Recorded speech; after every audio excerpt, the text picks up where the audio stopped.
Akkam jirtu hordoftoota YouTube koo hundaaf guyyaa har'aa kanan qabadhee isiniif yaadde namni tokko table of content akkamittiin bifa salphaatiin baafachuu akka danda'udha.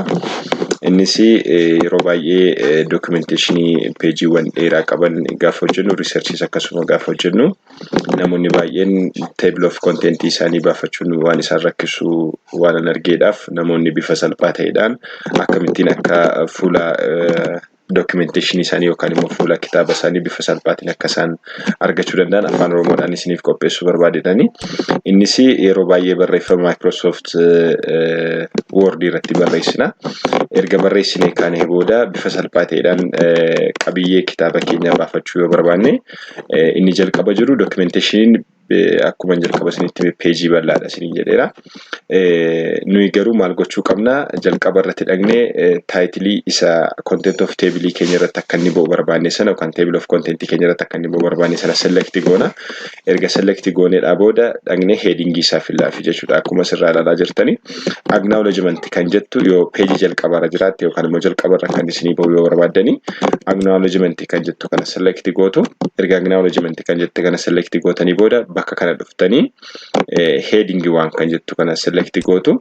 Heading waan select gootanii booda ammas deemtanii kan barbaaddan page inni kun page tokkoffaarra jira akkuma isin argaa jirtan page tokkoffaarra page lammaffaarra deemnee abstract kan jettu dala jirti. Abstractnis heading waan yoo taate heading waan filla akkuma kanatti ammas gad darbinee abstractitti ane kan list of figures dha yoo ta'e list of figures in page sadaffaarra jira.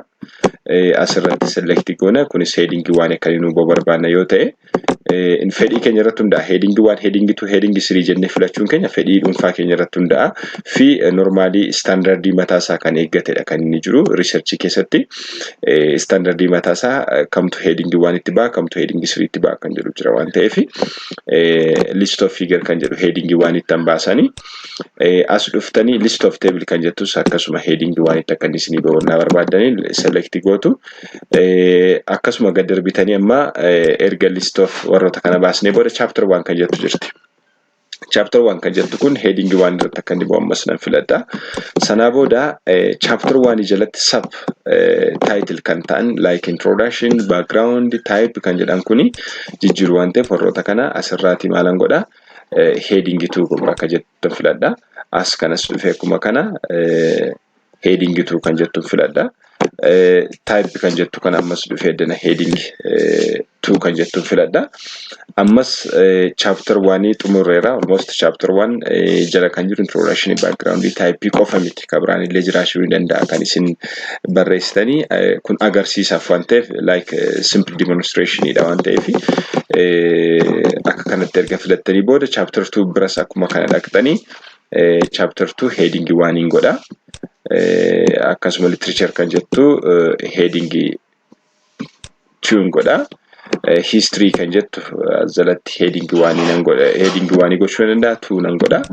Then amma classification kan jettu heading 3 gochuu danda'a still heading 2.3 classification kan jettu kan heading 3 godhe. Sanaa booda ergan akkanatti chapter 1 yookaan introduction acknowledgement ko abstract ko ergan jalqabaa kaasee hanga dhumaatti akka kanatti ergan select godhe heading goota ergan filadhe booda page jalqabaarra cover page keenyatti aanee kan jirurra dhaqxanii bakka kana dhaqxanii bakka duwwaa jirurratti page duwwaa irratti for example page duwwaan addaan kana yoo ta'e as kana dhaqxaniitu cursorii keessan achirratti erga click gootanii booda reference kan jettu kan irratti dhuftanii cuqaastu jechuudha. Reference bakka jettu kanarratti gaafa dhuftanii cuqaastanii bakka kana maaltu jira table of contents kan jettu jirti. Table of contents kan irratti erga cursorii kana keessan geeffattanii bakka addana kan down around jirti ishee irratti erga click gootanii formatii waan adda addaa nutti agarsiisa. Formatii waan adda addaa akkuma isin argaa jirtanii contents kan jettu jirti table of contents kan jedhudha. Table of contents jedha garuu formatiin isaa garaagaradha. Kan barbaadanas keessaa filachuu dandeessu jechuudha. Kan barbaadanas keessaa filachuu dandeessu.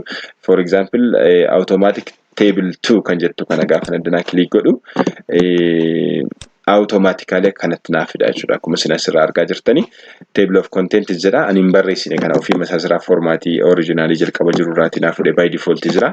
Sana booda acknowledgement kan jedhu natu filate abstract kan jedhu natu filate list of figures list of tables kan jettu kanatti filate page number harkaan laachuu nurra hin jiraatu automatically kanatti erga heading fillee fi booda bakka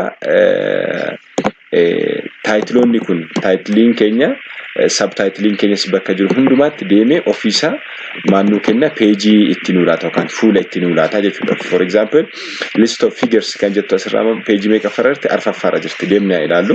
Amma list of figures kan jettu page arfaffaarra jiraachuu ibsaa deemnee ilaallu jechuudha. List of figure akkuma isin argaa jirtan page arfaffaarra jira jechuudha. Page arfaffaarra jira.